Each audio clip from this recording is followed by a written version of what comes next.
Avui es compleixen 2 anys de les eleccions al Parlament, que van donar lloc a l'anomenat Govern de l'Estabilitat. Amb la victòria de Convergència i el posterior acord amb el PSC a Madrid, van respirar tranquils.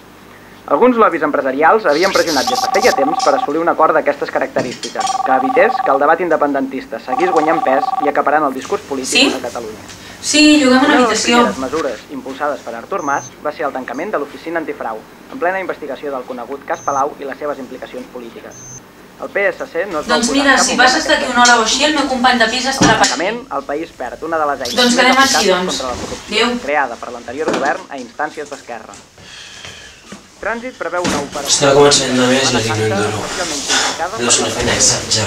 Escolta, d'aquí una estona vindrà una noia perquè li ensenyis l'habitació per llogar.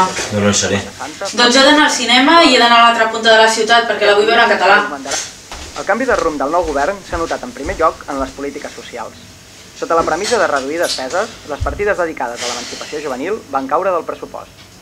El tancament de les oficines d'emancipació n'ha estat una bona mostra, fet que ha provocat que molts joves del país s'hagin quedat sense els espais on podien accedir a la borsa d'habitatge... Ricard, però hi seràs o no?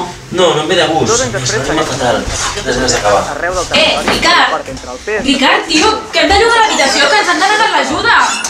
Aquestes no s'havien pogut executar per la pressió feta per Esquerra i els moviments ecologistes la passada legislatura. La finalització del quart cinturó sense tenir en compte cap de les al·legacions presentades i la instal·lació del cementiri nuclear a Ascó en són clars exemples. Ahir a la nit van coincidir en un acte oficial el president de la Generalitat i el president del govern espanyol. Ambdós van coincidir a l'afirmar que el perill que suposava l'avenç de l'independentisme per a la unitat d'Espanya havia quedat superat amb els mals resultats d'Esquerra de l'any 2010. Així mateix, van coincidir en definir aquesta legislatura com l'oportunitat per curar ferides i seguir treballant per buscar el millor encaix de Catalunya dins d'Espanya.